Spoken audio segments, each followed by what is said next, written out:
Hear the song that is sung by the four winds, for it is the voice of our awakening, which heralds the rebirth of Illinois.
Hello, I'm Comrade Shane, and this is Juche Lessons.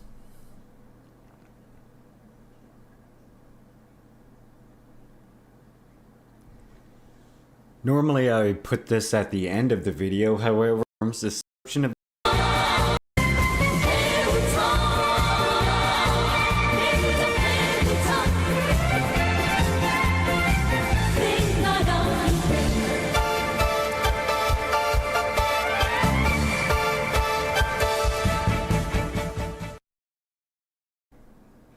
In the previous episode, we discussed the importance of establishing Juche in ideology. So for this video, I thought we would discuss a related topic. That is the importance of arming oneself with independent ideological consciousness and the policy of one's Communist Party, which I will here on simply refer to as the party. And all of this must be done in order to successfully establish Juche ideology, as explained in our previous episode. General Secretary Kim Jong-il once said, quote, "If one is to establish Juche in thinking, one must be well versed in one's own things," unquote.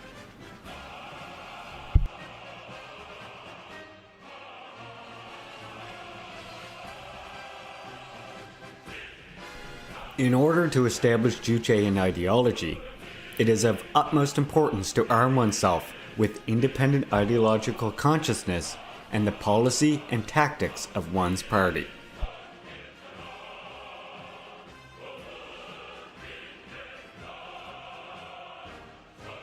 Independent ideological consciousness is the awareness of being the master of one's destiny, and also the will to shape that destiny by oneself.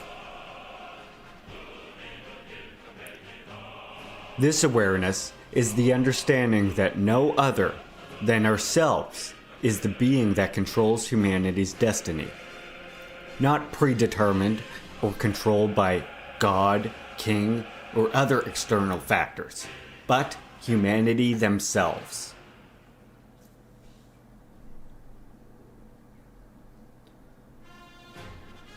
The will to shape one's destiny by oneself is the indomitable revolutionary spirit of communists to shape our destiny, not by depending on others or relying on bourgeois state organs, but by our own strength.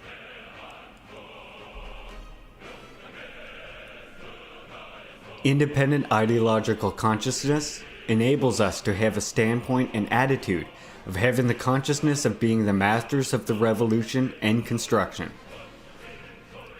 Thinking and doing everything centering on the revolution in our own countries and nations, and acquiring the viewpoint and attitude of solving all questions by our own talents and initiative. For this reason, it is necessary for communists to arm themselves with a deep understanding of the policy and tactics of one's revolutionary party that reflects the demands and interests of the masses and struggles to educate them in it.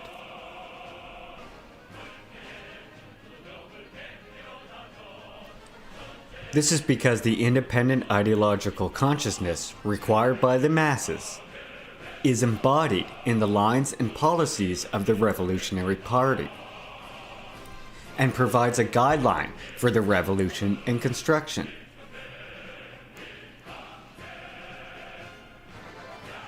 Arming ourselves with the policies of our revolutionary parties and keeping them as a criteria of thinking and practice enables us to conduct revolutionary activities according to the specific situation of one's country and nation, and fulfill the role as master of revolution and construction.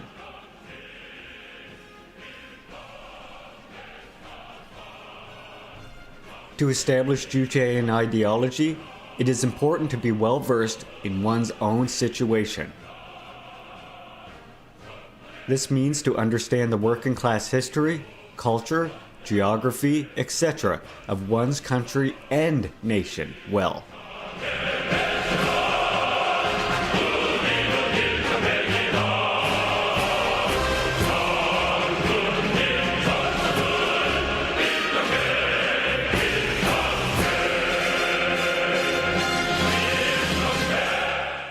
We can see through historical analysis how long-standing flunkyism, dogmatism, and national nihilism were eliminated in the DPRK. After the war, in the DPRK, flunkiists and dogmatists who crept into the ideological affairs of the party fell into national nihilism, turning themselves away from reality and not willing to recognize Korean history, culture, and revolutionary traditions. They hung pictures depicting other countries' scenery instead of theirs, photos of other countries' heroes instead of their own. When they had pamphlets printed, They imitated other countries and included contents that were against the taste of the Korean people. These are inevitable symptoms born by flunkyism, dogmatism, and national nihilism. And today we see certain individualist communists making the same mistake towards First Nations people, encouraging them to copy settler strategies and fall blindly with their own narrow-minded thinking, despite the fact that these, and by the way I'm aiming at the so-called patriotic socialists, despite the fact that these patriotic socialists are not part of any actual revolutionary party with any numbers of significance.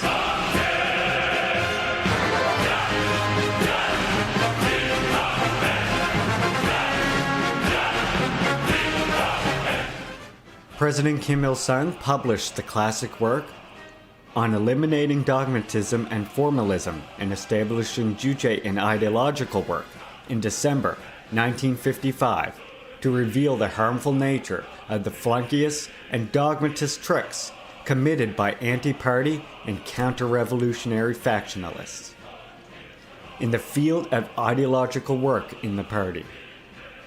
In the work, he said that the party's ideological work should be oriented to making the party members and working people have the standpoint and attitude of having the consciousness that they are the masters of the Korean Revolution, thinking and doing everything centering on the revolution in Korea, and solving all questions by their own talents and initiative. And for this end, they should be well versed in their own things, such as the policies of the Revolutionary Korean Party, brilliant revolutionary traditions, history of the people's struggle, and life customs. This work dealt a heavy blow to dogmatists and flunkyists who imitated others like parrots and measured the new original policies of the party according to Marxist-Leninist classics. It was also a blow dealt to big powers that tried to impose their wrong policies, and to the anti-party revisionists who tried to accept them.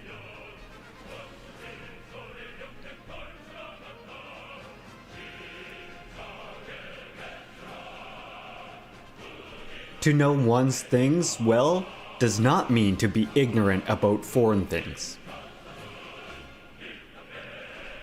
It is necessary to know about other countries in order to achieve success in the revolution and construction. This gives us data and allows us to learn from others' experience in order to perfect our own revolution. It is therefore important for all countries to know their own history, geography, economy, culture, custom, in particular policies, revolutionary history, and traditions of their revolutionary parties.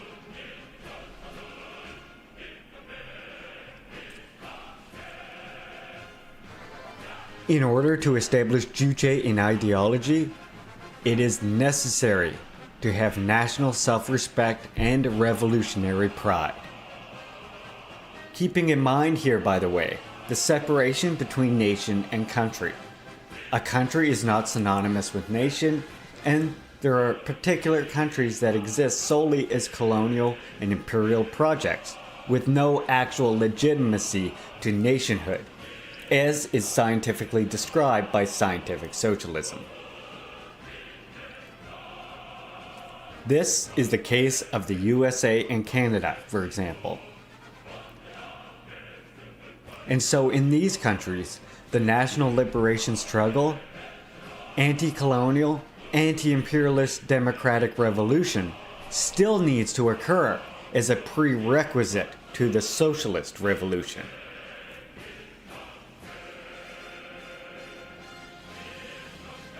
The side effect of national liberation in those countries, which are the prison house of nations, is that a new national consciousness on the basis of legitimate nationhood can arise, as well as this being the only way to pave the way for an actual socialist revolution to follow.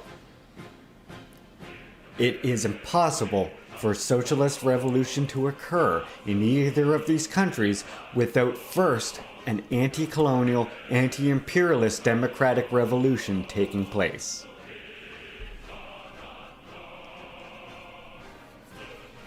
The success of this, as I just said, we will see new, legitimate nationhood arising. I've got some literature just in as my it was car that seen will change in your the whole way Soviet of thinking. Union, where the old Russian Empire facade of... Oh shit, thank you so much, Comrade Sam, for the resubscription. 4 months. One of the founders of the channel. Thank you, Sam. Very much appreciate the support, comrade. Nationhood crumbled, and a new Soviet nation arose in its place, while the formerly oppressed nations gained security for their freedom and the right to openly express culture for the first time.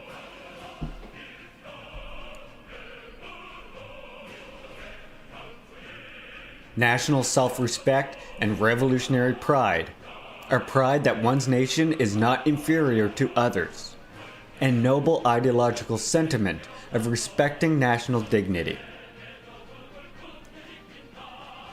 is especially of great deal of importance for those nations still fighting against a long, ongoing genocide, such as the First Nations people, fighting against the hundreds years long genocide that is still occurring in Canada and the US.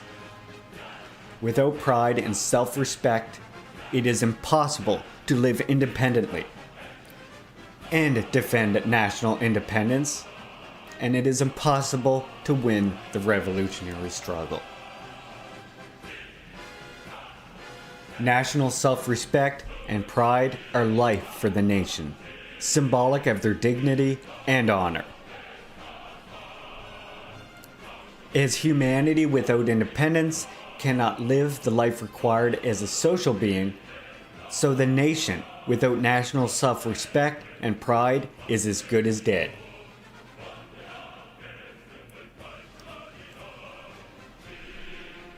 A people that has established Juche in ideology and the national self-respect and pride arising from it described here also do not tolerate humiliation of other nations. They stand in solidarity, keeping with the revolutionary principles to defend others' national dignity and honor as well.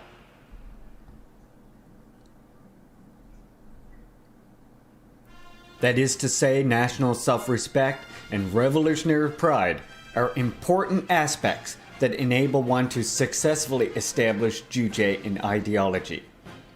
And we must be able to discern between progressive, revolutionary national pride and reactionary populism. That is just tailism trying to cloak itself under a guise of revolutionary rhetoric, as we see with these so-called patriotic socialists in the US and Canada, and in other bourgeois colonial projects that do not have a claim to nationhood.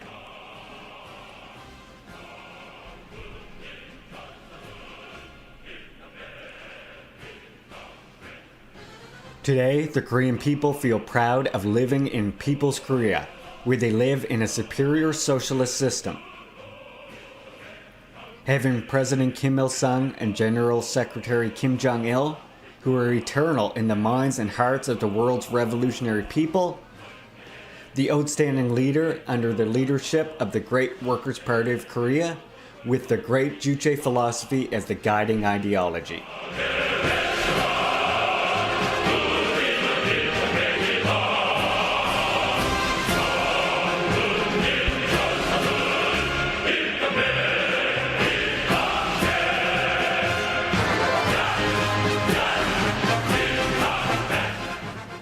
Related to this, it is also important in establishing Juche in ideology to develop national culture and enhance the cultural and technical levels of the people.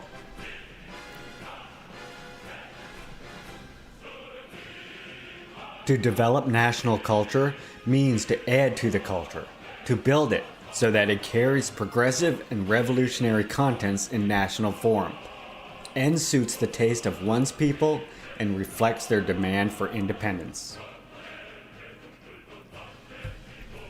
In order to develop national culture, it is necessary to check the cultural influence of capitalists internally and the cultural infiltration of imperialists externally.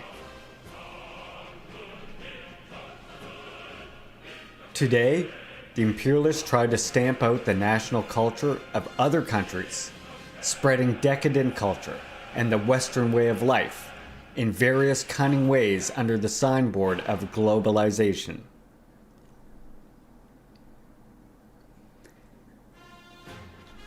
If cultural infiltration is not checked, people can become sick ideologically and spiritually, eventually being contaminated by reactionary and decadent ideology and culture that undermine national independent consciousness.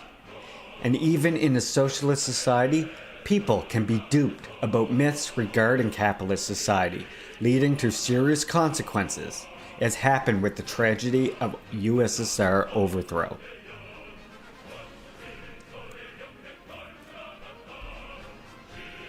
In order to develop national culture, it is also important to repudiate restorationism and nihilism.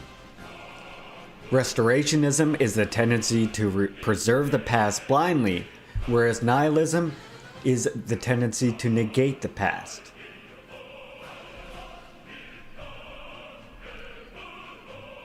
To develop national culture, it is necessary to inherit and develop national cultural heritage. But it has to be the popular, the progressive, not the old and backward. Restorationism enables the revival of the reactionary, the old and the backward among the past cultural heritage, and nihilism hampers the continuation of the popular and the progressive.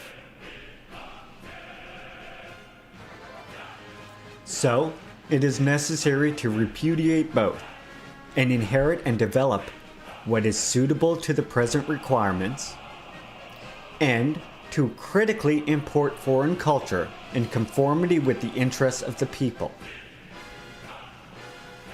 It is also important to develop science and technology, and enhance the level of culture and technology.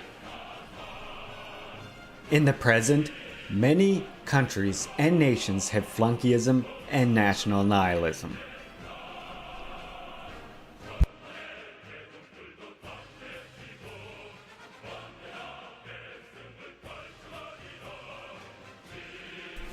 In order to establish Juche in ideology, it is important to fight against flunkyism and all other old, backward ideas. Flunkyism is a submissive idea, meaning to follow and copy mechanically the theories and methods of others, without independent thinking to judge what is right and wrong for their particular circumstances. President Kim Il-sung said that if a man follows flunkyism, then he becomes foolish. But if a party is flunkyiest, then it brings chaos to the revolution and construction. In the case of the USSR, many of these trends were used by imperialists to undermine and eventually contribute to the overthrow of the entire socialist bloc. It is therefore important to root out flunkyism and all other backward ideas and establish Juche in ideology, remembering the bitter historical lessons such as the tragedy of the overthrow of the USSR. In the future, I will make a video discussing how the lessons learned in this tragic struggle of the USSR contributed to the development of great Comrade Kim Il-sung's Juche idea into a complete, universal, revolutionary philosophy by Comrade Kim Jong-il.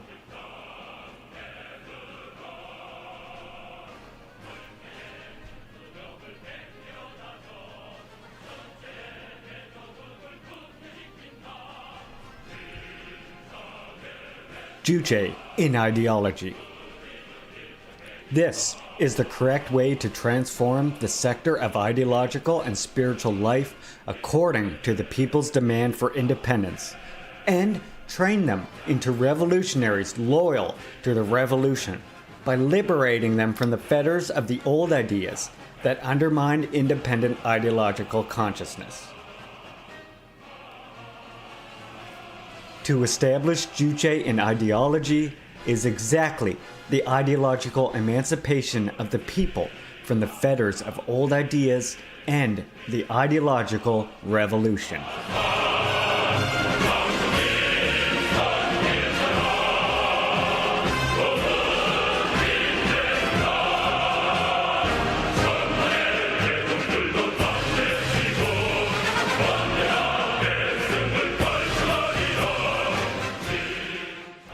That's all for this episode. Thanks for watching. If you liked what you saw, please remember to like, share, and subscribe. To say that If you have socialism any doesn't ideas work is for to future overlook the videos you'd fact like that to it see on did the work channel, and it worked please for leave your hundreds of millions of suggestions in people. the comments. And also be sure to check out our other social media on Facebook, Twitter, and Instagram. Red salute, comrades.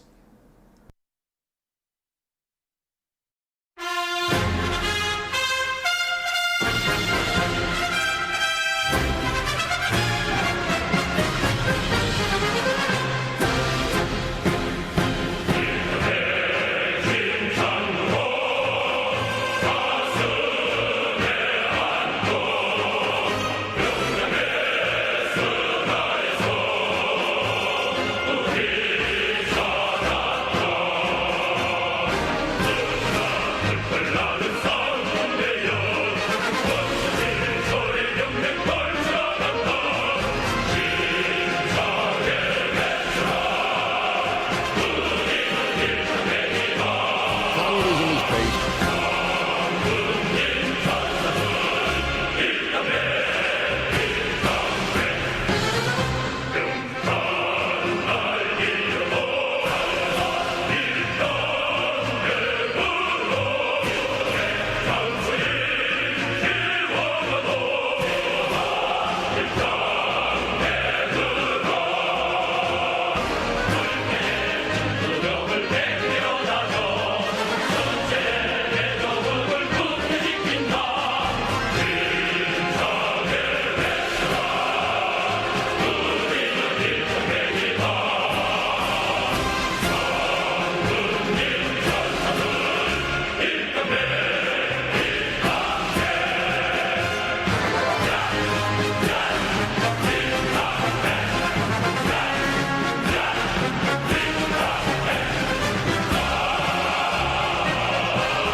Do you tire of listening to reactionary drivel every time you turn on your television?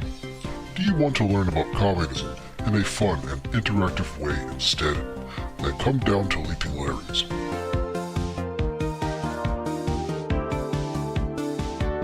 When you come down to Leaping Larry's, you will be greeted with a salute every time you step in through the door, because we value our comrades. At Leaping Larry's, you will learn how communism and the Juche idea can create a more equitable and just society. You will learn about the importance of collectivism and cooperation, and you will learn how communism can help to create a world without poverty or hunger. Leaping Larry's, your home for communist and video game edutainment.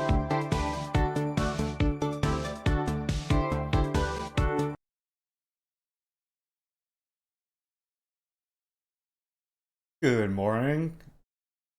Good morning, everybody. How are you all today, comrades? I've got some literature 4 in my months and car all that I will got change is your this whole way amazing of thinking. education on DPRK and the immortal science of communism. Larry Larry Larry Larry Larry Larry Larry Larry Larry Larry Larry Larry Larry Larry Larry Larry Larry. All right then. Thank you very much, Comrade Lennon. 4-month streak, my God. Welcome, welcome. Boy, am I ever glad I added TTS to that, huh?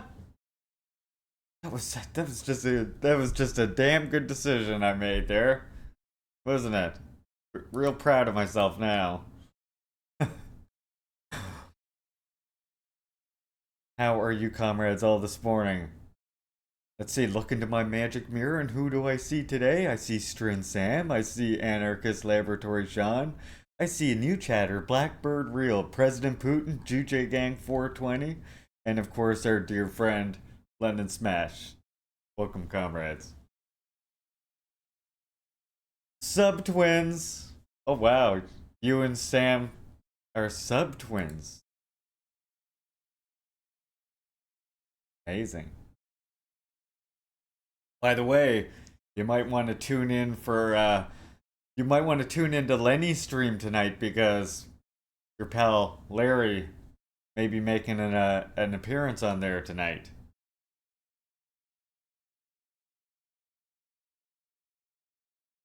Can't believe that Joe Biden sent a spy airplane to Canada. I mean, that doesn't surprise me very much. Yeah, Sam, I I didn't really catch any of the I saw like a couple sentences here or there, but no, I didn't really catch any of it.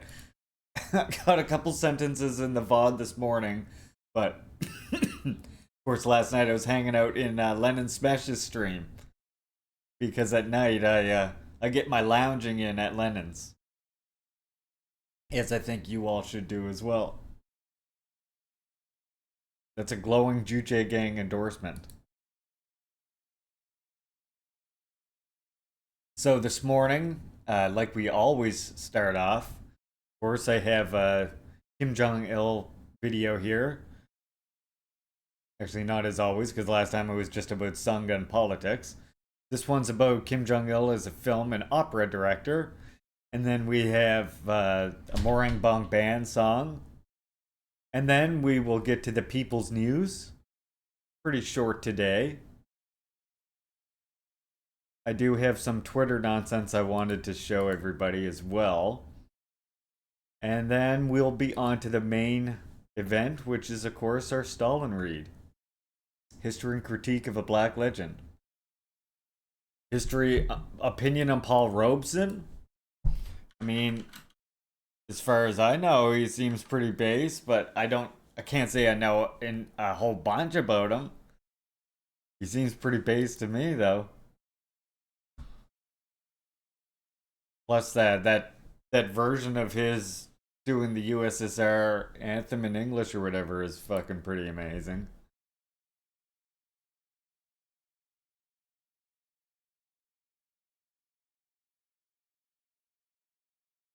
Yeah, I definitely love that rendition that he does. His voice is just perfect for that. The court hearing, yeah, I haven't seen that in a really long time. He also does like, is that where he talks about where he defends DPR or defends USSR and says about like how his difference experiencing racism in USSR versus the USA? Because he also gives the talk. Yeah, okay, that's the one I'm thinking of then. Yeah, that's great. Such a fantastic talk. Yeah, I think it's pretty good. But again, if there's something I don't know, that's entirely possible. All right, let's check out this. Let's check out this video here first. You know what? I'm gonna be good. I'm gonna be good at my job today, and I'm gonna go. Check this out.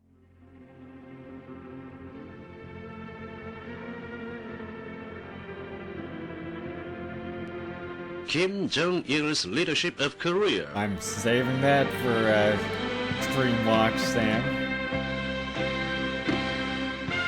Mount Baekdu, the mountain that shines with the history of the Korean Revolution, tells the great history of the leadership of Korea by Kim Jong-il, chairman of the National Defense Commission of the Democratic People's Republic of Korea and supreme commander of the Korean People's Army.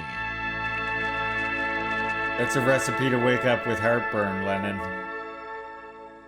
Inheriting the qualities of President Kim Il-sung, a peerless hero of Korea, and Kim Jong... Yeah, like, even if I have, there's like these hickory fucking... There's these hickory smoked, like, sticks, and if I eat them too late, too, they give me the old heartburn when I wake up in the morning. Jong-suk, a woman hero of the anti-Japanese revolution, Kim Jong-il has led the Korean Revolution for several decades.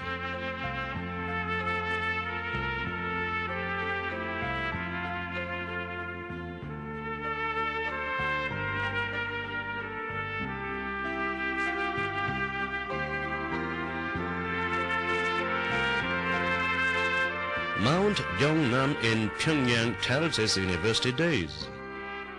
On the first day of his study at Kim Il-sung University in 1960, he made a determination to add glory to his motherland, Korea.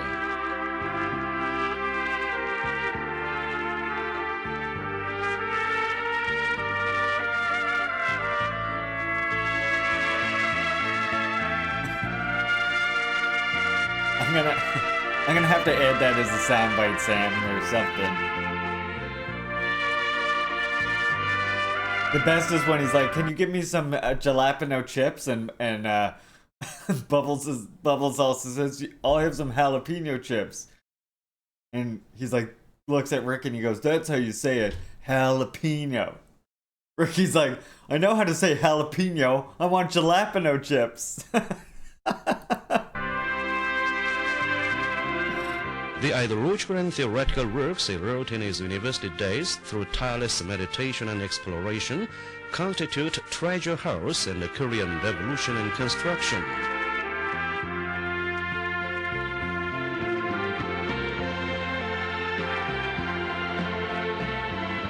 In the mid-1960s, when the situation in Korea and the world was complicated, Kim Jong-il started working at the Central Committee of the Workers' Party of Korea, the General Staff of the Korean Revolution.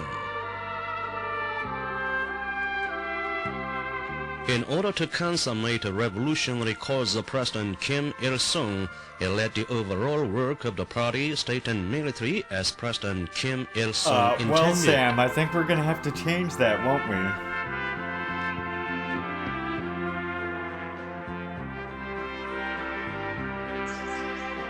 Are we gonna have to start watching it on stream? Whenever the U.S. imperialists resorted to high-handedness with regard to Korea, he put them to shame, displaying the wisdom and mettle of an iron-willed commander.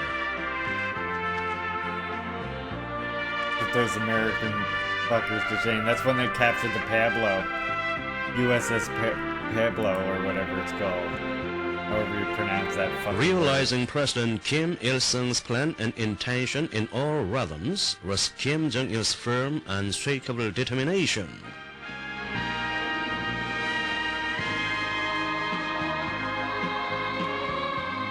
Kim Jong-il indicated the road of building Juche-based art and literature and gave energetic guidance to this sector.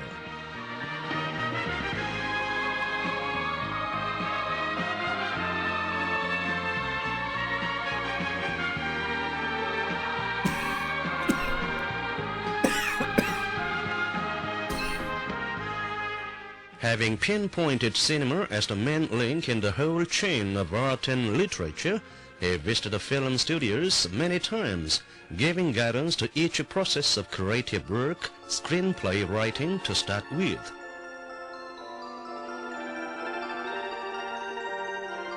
You can mock it all you want, bud. You think it bothers me? He once sent a letter to a film director in which he wrote his opinion on creating a film.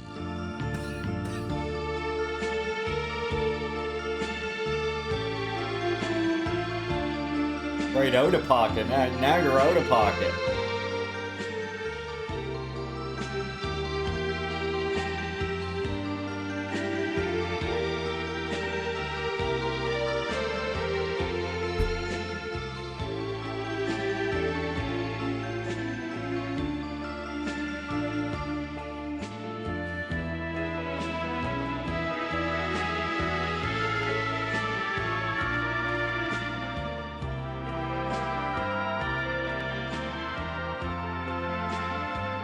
Those jalapeno sausages are doing something. Visiting the filming hall, he taught the cameraman and actors how to shoot and act and left the studio at midnight.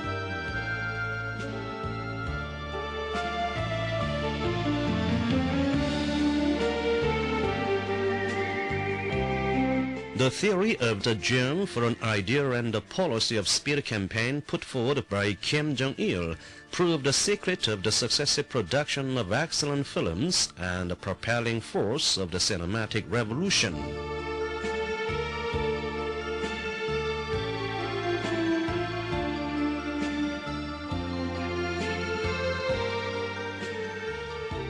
You mean the string instrument?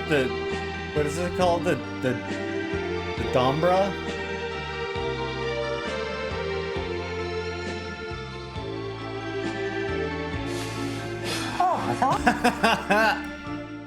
Having opened the breakthrough By the in way, if we developing ever art get and literature through the revolution, whenever we get hype cinema, trains, we get to it hear kindled about the fire Patrick of the Swayze revolution of the Express. opera.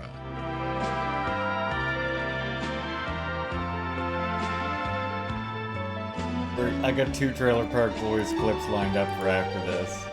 Is set as the basic tasks of the opera revolution, the stanzaic composition of the songs, main means of the portrayal in opera, and the introduction of pangchang and dance and 3-dimensional revolving stage.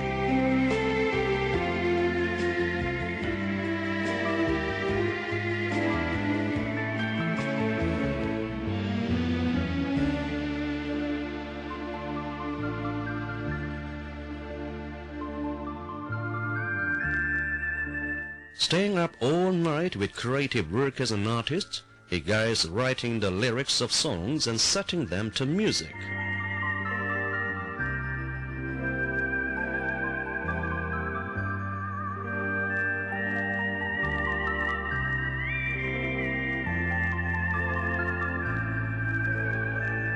Greeting the dawn of a new day in the theater, he says, "We have devoted a whole night to creative work. You might feel tired, but it was worthwhile, wasn't it?"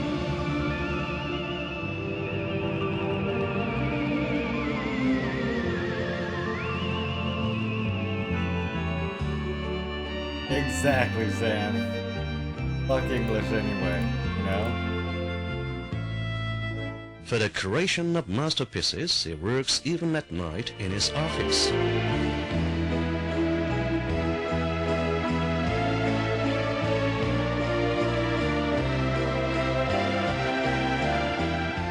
Every scene of the revolutionary operas was the fruit of his outstanding wisdom and deep exploration.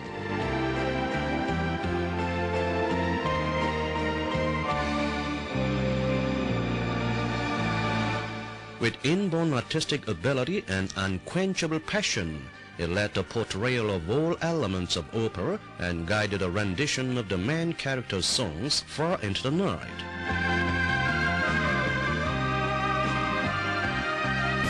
He even taught the creative workers the ways for making operas perfect, from the costume and hand props of the characters to the truthful rendition. That's the episode that the hype train sound clip is from.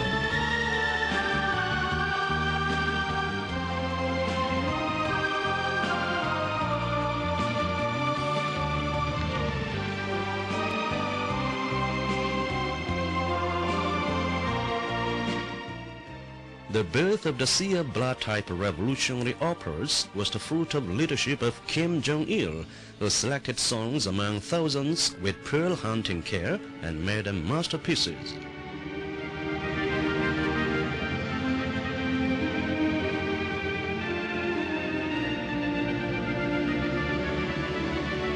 We watched a movie, by the way, The directed successful by revolution in the cinema and opera convinced the creative workers and artists that Kim Jong-il is a genius of art, a musical virtuoso, and a master of creation. It was like his main interest was movies. Passing bong rips on the toy train is just too good. Okay, yeah. We're gonna listen to this song here now to go with that video we just watched. And then we're gonna check out these Trailer Park Boys clips as a sort of detour.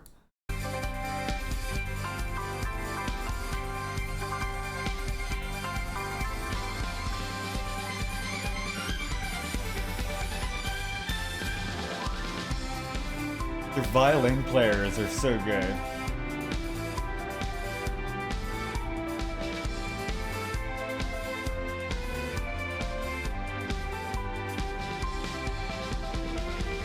Well, the Swayze Express Lennon is what happens when I get a hype train on this channel. Good morning, Mama M Media. Get a shout out for Mama M Media there, please. Any of my mods in chat. My favorite band?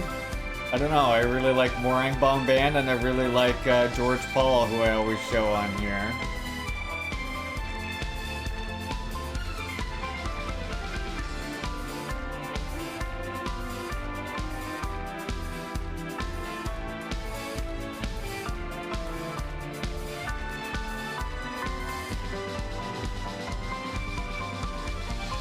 Make sure you follow Mama M Media, fantastic Comrade game streamer.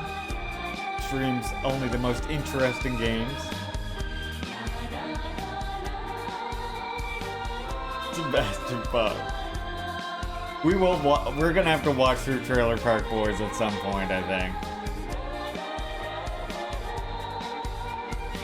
Gonna have to happen.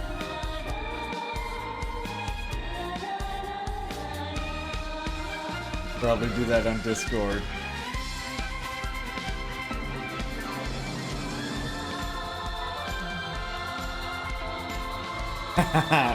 Oh my god.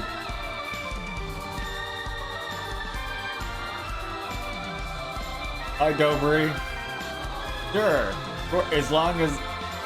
I mean, anyone's welcome to the channel as long as they're not here to disrupt the channel, and as long as they're not like transphobes or bigots of some other variety.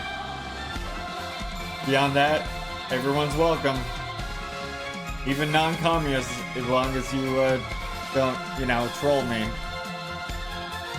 You read the words when you clicked on the chat now.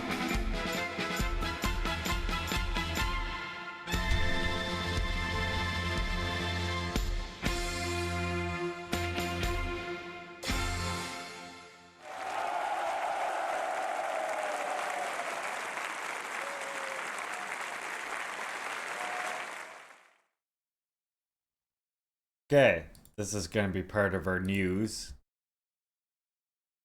Before I do that, I just mentioned about I had some clips here from Trailer Park Boys I wanted to look at. So here's a couple that NTC sent first. Look at the speed it's going. Fucking cool. Personal train of Patrick Swayze. Decent. I don't condone crime, you know that, but thank you for stealing this train for me. Bubbles, you stole the train, man. We had nothing to do with it. Ricky, you cannot tell anybody that we have that train. Promise me. Sure, man. Yeah, I promise. Whatever. Got a great fucking idea, though. I'm gonna sit over there, you stay here. Get the fucking bong, put in one of the cars right here, and we can ship bong tokes back and forth to each other. Decent.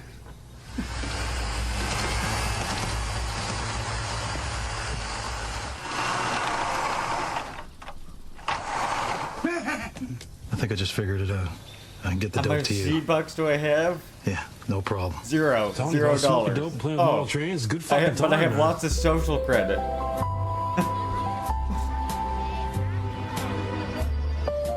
I love that. This is great too. This is great. This one is funny. Oh, those were excellent negotiation tactics you used. Patrick Swayze. That's not funny, Bubbles. Oh, my Julian. My handsome Julian Patrick Swayze. You were so fucking sexy in Roadhouse. Fucking Dirty Dancing. What was the fucking... I still like coming down here. Oh my god. Again, this is the one, Sam. Here's the one.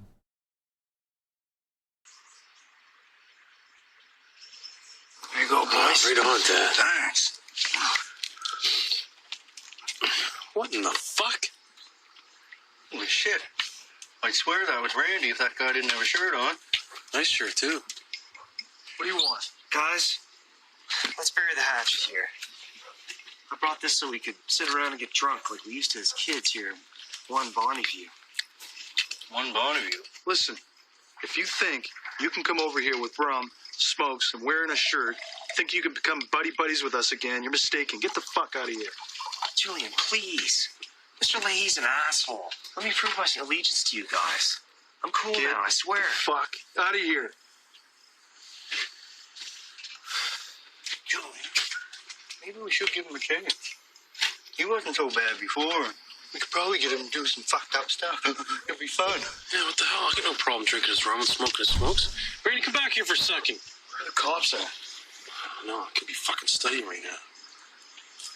What's up, Rick?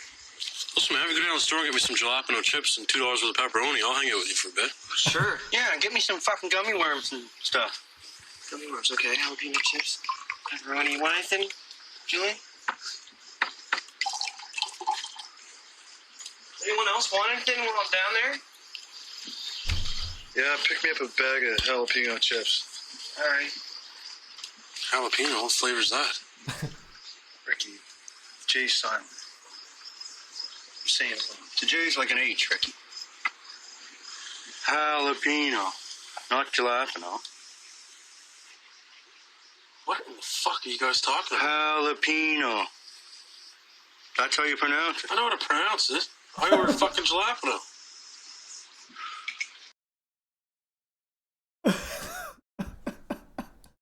I don't know how to pronounce it. I ordered jalapeno. Oh god, I love that shit. Fucking cracks me the fuck up.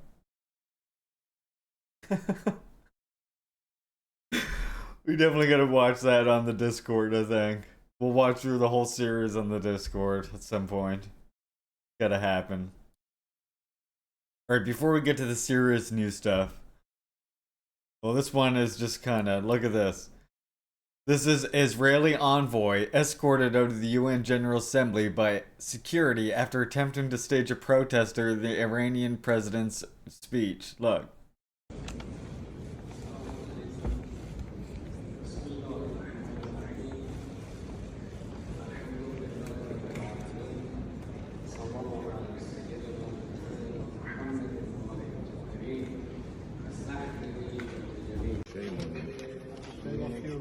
Shame on you. What is your idea? You know how many times they raised flags against Russia when Ukraine was here? תביאו לי את הקו שלי. Yeah. See ya. Shame after terrorists. Shame after terrorists. Israel is a terrorist. Can I get a... Yeah. See ya. Yeah. See ya. Juche gang. I hate Juche gang 420. I hate when settler colonist states try to act like democracies. Yeah, there's nothing worse. Honestly. okay, well, there is one thing that annoys me even more personally, and that's when communists try to act like you can build socialism on a settler colony. I think that might even annoy me a little bit more.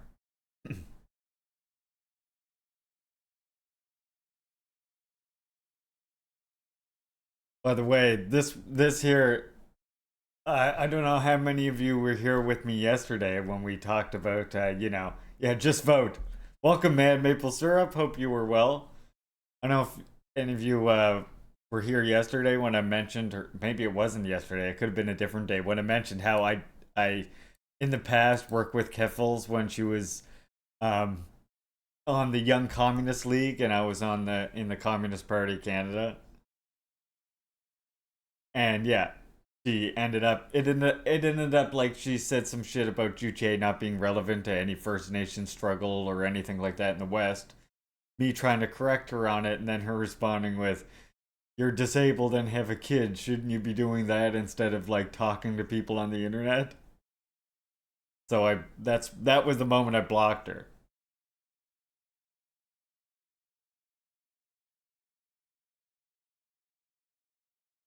Apparently, Keffel's also now going for Benny.gay. She's gone for Luna Oi in the past, trying to revive that R slur that you use, if you're ableist.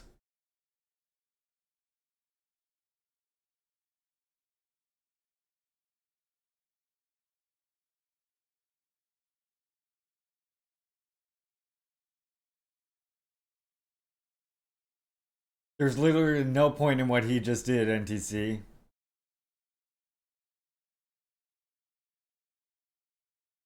Keffel said that Marxism-Leninism is a right-wing ideology. Yep. Yeah, I watched Keffels for a while. She was saying good things, doing good stuff, like going against... Yeah, I mean, okay, here's the thing.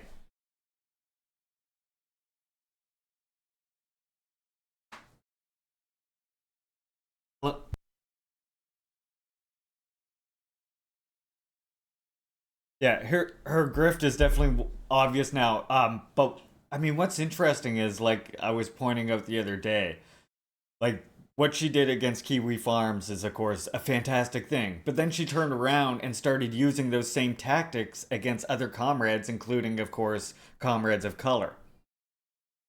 And now, yeah, and she constantly talks about reviving the R slur for ableism, and tries to hide behind herself being autistic as like an excuse to be able to do it.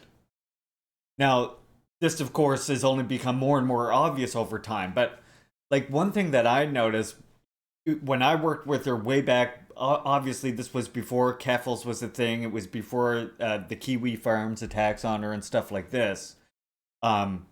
She was, this was Clara Sorrenti, and we were working on the Communist Current together, which was a YouTube project that we started together. Oh, Jesus Christ, Mama Media. What the fuck? Yeah, but this was back like we were just working on this YouTube project called the Communist Current. That's actually where the Juche gang thing started. Or the Juche lessons actually started there. And after she got like mild criticism from somebody within the Communist Party of Canada, he was like, maybe it's best that you don't do Juche lessons on the channel anymore, but you can still do bonus videos and stuff. So I said, okay, whatever. I started my own channel at this point. And then all of a sudden, this is when she started to take this like weird right-wing turn and be like against Marxism. She left the Communist Party, which is okay, that's fine. Everyone has their own reasons for that, but then started like this taking this weird right-wing turn against like Marxism-Leninism, it seemed like. And that's when she like all of a sudden said out of nowhere, despite me having Juche lessons on her channel, says that Juche isn't relevant to, liberation struggles anywhere. Yeah. I kind of first like noticed something like there was like some hint of clout chasing